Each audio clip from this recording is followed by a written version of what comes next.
Halo, Om Swastiastu, Assalamualaikum warahmatullahi wabarakatuh. Salam Om Namah Budaya, salam kebajikan untuk kita semua. Yang saya hormati Bapak Lasar Narindro sebagai selaku dosen pengempu mata kuliah Rekayasa Perangkat Lunak dan teman-teman yang mungkin menonton video ini. Izinkan saya memperkenalkan diri. Nama saya Iwayan Anggareksa dari Prodi Bisnis Digital dengan NIM 2100500072. Pada kesempatan kali ini, saya akan mempresentasikan hasil kerja saya yang berjudul Toko Online Roti Bakar Piston. Oke, next.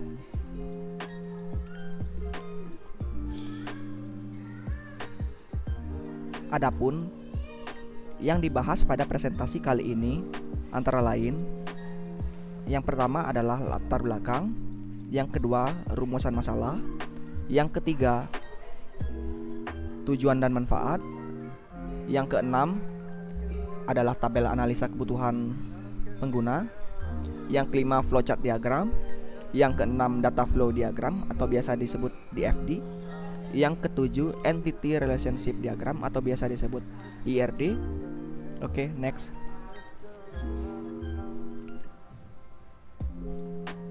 Yang pertama, latar belakang. Adapun latar belakang dibuatnya aplikasi berbasis web roti bakar piston ialah penerapan dan pemanfaatan teknologi dan informasi di bidang bisnis penjualan masih belum optimal, terbukti dengan masih banyaknya pelanggan yang melakukan pembelian secara manual. Salah satu contohnya adalah roti bakar piston. Saat ini, roti bakar piston masih memanfaatkan sistem penjualan yang konvensional. Dalam hal ini, pelanggan langsung datang ke toko untuk melakukan pembelian produk. Dengan sistem yang konvensional, seringkali mengalami berbagai masalah dalam hal penjualan barang untuk pasar yang lebih luas, seperti pemasaran barang terhadap pelanggan yang berada di luar kota maupun di dalam kota. Aplikasi berbasis web roti bakar piston ini dibuat untuk memudahkan pembeli untuk melakukan pemesanan. Website ini memiliki fitur untuk mengetahui informasi menu yang tersedia, harga makanan, berat produk, dan juga foto produk. Oke, next. Rumusan masalah. Bagaimana cara membuat dan merancang sistem aplikasi pemesanan produk berbasis web? Maksud dan tujuan.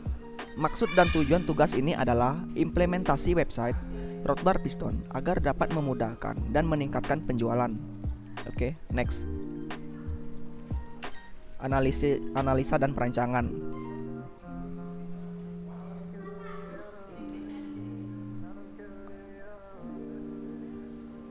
Aplikasi berbasis web ini dibuat menggunakan bahasa pemrograman PHP dan MSQL sebagai database-nya. Oke, next.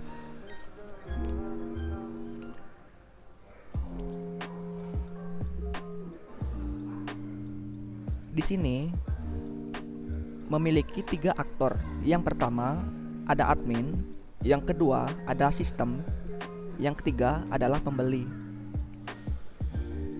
Adapun deskripsi kebutuhan pengguna aplikasi terhadap admin adalah: yang pertama, melakukan proses login, yang kedua, menambah stok yang tersedia, yang ketiga, mengurangi stok yang sudah tidak tersedia, yang keempat, mengecek total harga pelanggan yang pelanggan pesan, yang kelima, membuat transaksi pembayaran pelanggan, yang keenam, verifikasi data pembeli, yang ketujuh, mengirim pemesanan. Untuk aktor sistem, deskripsi kebutuhan pengguna aplikasinya antara lain: yang pertama, mengecek data menu yang tersedia atau tidak, yang kedua, mengecek data pembeli, yang ketiga, mengurangi data menu yang tidak tersedia, yang keempat, menambah data menu yang tersedia, yang kelima, menampilkan transaksi, yang keenam, menampilkan invoice. Untuk aktor pembeli, deskripsi kebutuhan penggunanya adalah: yang pertama, melakukan proses login, yang kedua, melakukan melakukan registrasi jika belum mempunyai akun. Yang ketiga, memilih menu yang diinginkan. Yang keempat, melakukan pembayaran. Yang kelima, mengisi alamat. Yang keenam adalah menerima alamat. Oke, next. Flowchart diagram. Flowchart diagram atau bagan alur adalah diagram yang menampilkan langkah-langkah dan keputusan untuk melakukan sebuah proses dari suatu program. Setiap langkah yang digambarkan dalam bentuk diagram dan dihubungkan dengan garis atau arah panah yang berperan penting dalam mewujudkan sebuah langkah. Berikut ini adalah flowchart diagram dari aplikasi Roadbar Piston. Oke, next. Oke. Untuk alur prosesnya antara lain, yang pertama, di sini pelanggan akan memanggil website. Kemudian, pelanggan akan melakukan registrasi. Selanjutnya, sistem akan memverifikasi data registrasi dari pelanggan. Jika salah, dia akan looping dan menampilkan halaman registrasi kembali. Jika benar, sistem akan menyimpan data pengguna. Oke, next. Kemudian, sistem akan menampilkan halaman login. Kemudian, si pengguna akan melakukan login dengan username dan password. Selanjutnya, sistem akan verifikasi data. Jika salah, akan kembali looping dan menampilkan halaman login. Jika benar, akan melanjutkan ke langkah selanjutnya. Kemudian sistem akan menampilkan katalog produk. Selanjutnya, pelanggan akan memilih produk. Kemudian, sistem akan memasukkan ke keranjang. Selanjutnya, sistem akan verifikasi pesanan. Jika pelanggan ingin menambah produk, menambah pesanan, maka akan kembali ke katalog produk. Jika tidak ingin, maka akan melanjutkan ke langkah selanjutnya. Selanjutnya, pelanggan akan mengisi dan memilih alamat sebagai acuan ongkir. Oke, next. Kemudian, pelanggan akan melakukan checkout.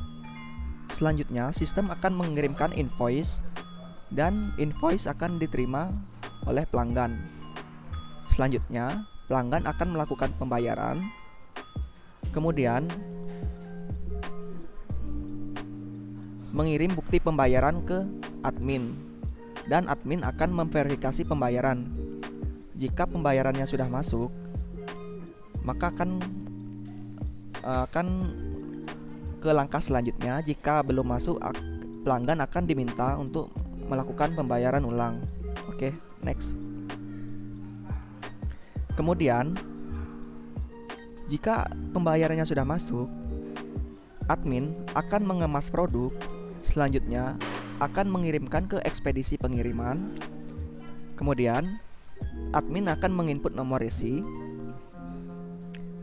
Terus, sistem akan mengubah status pengiriman dan pelanggan akan menerima pesanan. Oke, next.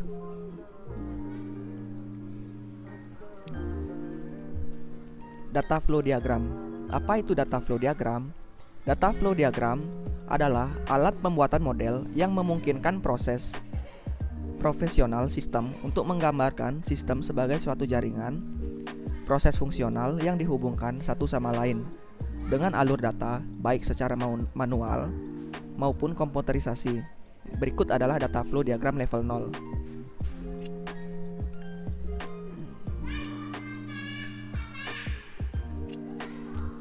Narasi dari data flow diagram level 0 antara lain: yang pertama, admin dapat mengisi username dan password saat login, update data stok produk, update data pembayaran, update status pengiriman, dan admin akan menerima data diri pembeli, data stok produk, data status pesanan, data status pengiriman, dan data status pengiriman.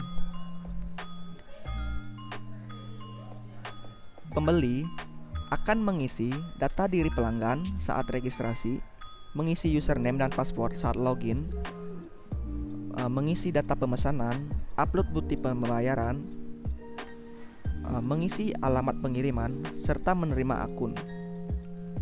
Data informasi produk, data status pesanan, data status pembayaran, dan data status pembayaran. Oke, next.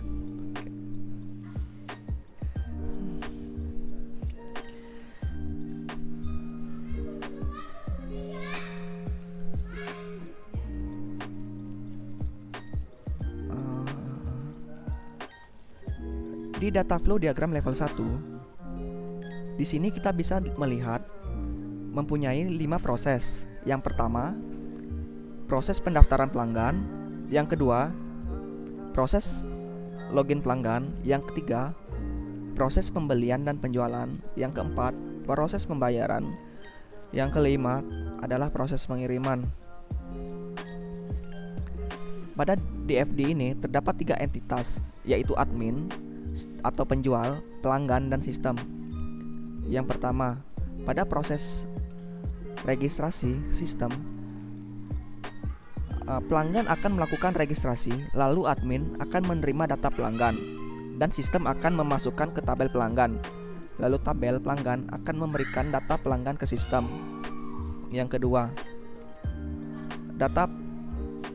proses kedua, pelanggan akan melakukan proses login ke sistem, lalu sistem akan memverifikasi data pada tabel pelanggan, yang mana akan diverifikasi oleh sistem, dan jika ada satu yang sama, maka login akan berhasil dan dilanjutkan dengan tahap selanjutnya. Yang ketiga, proses admin akan memberikan data persediaan barang yang nantinya akan masuk ke tabel produk, lalu tabel produk akan memberikan data produk ke pelanggan. Kemudian pelanggan akan memberikan data pembelian yang nantinya disimpan ke dalam tabel pembelian. Lalu tabel pembelian akan memberikan data pembelian ke sistem. Yang keempat, pembeli memberikan data berupa alamat pengiriman, melakukan pembayaran, lalu data tersebut akan masuk ke tabel pembayaran. Kemudian tabel pembayaran memberikan data pembayaran kepada admin, lalu admin akan mengkonfirmasi pembayaran yang diterima dari pelanggan. Yang kelima, terakhir, admin akan memberikan laporan pengiriman kepada pelanggan, lalu pelanggan akan menerima laporan pengiriman. Selanjutnya, jika pesanan sudah sampai, pelanggan akan menerima informasi bahwa pesanan sudah sampai. Selanjutnya, admin akan menerima informasi bahwa pesanan sudah sampai. Oke, next.